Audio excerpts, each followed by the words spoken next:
Hello everybody, welcome to the Wonky Angle, where I talk about electronic music, both new and old.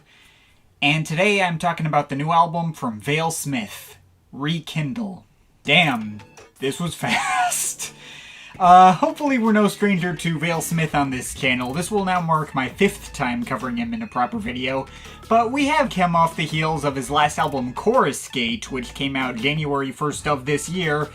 And now we already have a new one to follow it up in the same year. Not just a new EP, like how Tame Your Wild Garden added onto his Origami album in 2019. An entire new album with the same amount of tracks as Coruscate and being billed as a sort of sequel to that project. Now, if you may recall my video on Coruscate, I thought that album was absolutely fantastic and is already guaranteed a very high spot on my year-end list. His incorporation of more dance-friendly and UK garage formulas into his typical down-tempo future-based trap sound provided such a vibrant burst of energy that I was not prepared for, and felt like it was leaps and bounds above the already consistently rock-solid work I'd heard from him up to that point. Honestly, the only reason I didn't score it in the 9 out of 10 range upon its release is because I was so completely blindsided by it and was in disbelief that an album of this quality had come out on January 1st and made by one of my reviewing colleagues. And I can pretty definitively say it would be in the 9 range for me at this point, as it's even further grown on me.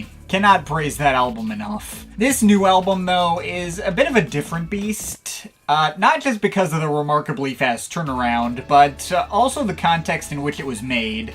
Advertised as being somewhat symbolic for him having gone through some tough times lately and using this album as a way to work through it and hopefully get himself back to the point he was at when he made Coruscate, an attempt at rekindling his old childlike innocence and putting it to record. Now, while he has billed this project as a sequel of sorts, as I've sat with it more, the less this feels like a proper follow-up and more like a direct companion to his last album. A sort of like strange mirror image that has echoes from that album but recontextualizes it into something very different, which has markedly lower stakes and kind of returns more often to the sounds he explored even before Coruscate. And personal enjoyment-wise, it's more of a return to that old status quo. Which is to say, it doesn't match the stellar mind-blowing experience I got with Coruscate. It does feel markedly more straightforward and less hyper-detailed, as if he decided to momentarily take Kenny Beats' advice to strip things down, which I think Kenny Beats was wrong, but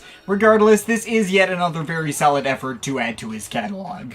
I enjoyed this about as much as I enjoyed his first 2 albums, Origami and Are You Sick of Being Unlucky? Now, like the latter album, there is a mix of really strong tracks and comparatively weaker moments that prevent me from truly qualifying this project as great. Though, unlike that album, the weak points aren't all gathered together in a single less interesting stretch. They're more evenly scattered throughout, and typically there's enough standouts in between to make sure the album never outright drags. One thing I did notice right off the bat is that this album does have a number of moments which seem to directly mirror specific moments off of Coruscate and recontextualize similar sound design elements, almost like offbeat self-remixes. Some cases it's more obvious than others, most notably how Just My Luck sounds like it's chopping up the same vocal sample as Tethered to Us, or to a lesser extent how Sucker Punch has kinda similar tunneling effects and rumbling bass to Ace Ransom. But there's also the opener Wanna Fly, which is in the same key and focuses on similar chords to Ceramic Skies, and Glade Road, which feels like a similarly executed companion to Revealing Light.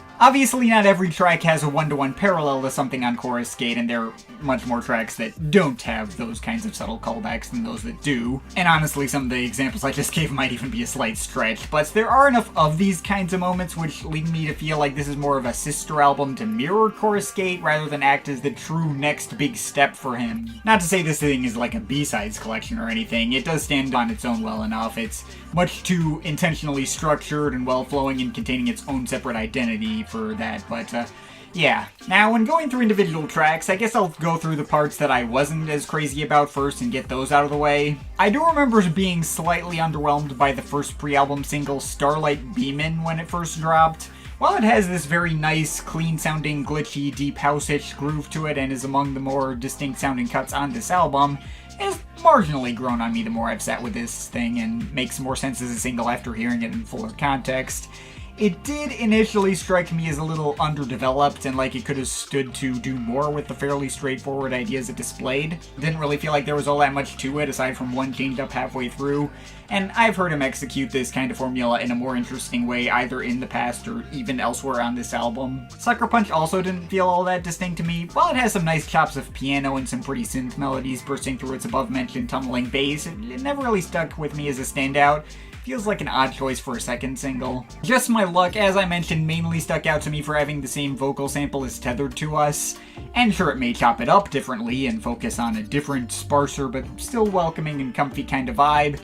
It does unfortunately force that comparison with a track that consistently gets a much stronger reaction of comfiness from me. And my least favorite moment here probably had to be Kismet, which despite some other nice airy vocal chops and warm melodies here and there, it focuses primarily on this really simplistic and stripped back trap beat, just letting it sit out in the open all on its own in some parts, which, well, I guess it bangs. It just kind of felt disappointingly generic by his standards. If I had to be brutally honest, it kind of reminded me a little of the material on his old Delisted All for a Cascade album. Not to the point where I thought it would have actually fit on that album, his mixing and mastering game alone being so much better than 2018 would have made it stick out like a sore thumb, but that track's just fine to me. But okay, there are more cuts here that did work for me than those that didn't. Even some of the cuts I was on the fence over at first did grow on me, especially when it came to the opening stretch. Wanna Fly is a pretty strong opener and my easy favorite of the pre-album singles. Its faster-paced beats going up next to its more chill melodies, slowly blossoming and building up, made for a pretty satisfying and attention-grabbing way to start.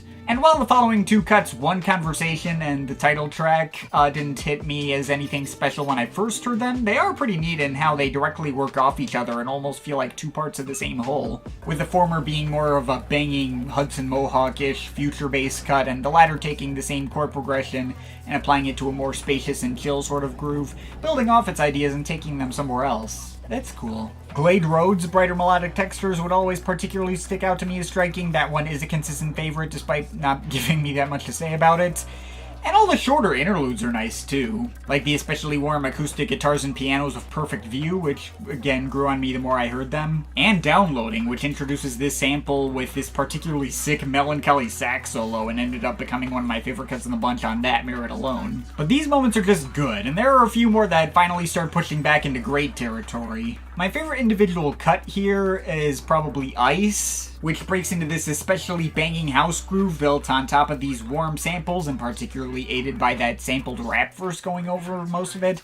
That one both goes really hard and makes me feel nice. I love it. But my favorite stretch of the album is the last four tracks. If this entire album was Vale-Smith going through the process of slowly reconnecting with his previous creative heights as he's advertised it to be, this last stretch is where he finally gets there again. Lightning World, it really stuck out to me right away with its intense, menacing bass going up next to more chopped up, sampled rapping and a field recording of thunder. And even if some sections of this track focus on more standard trap beats, they still go hard enough for me to not really care.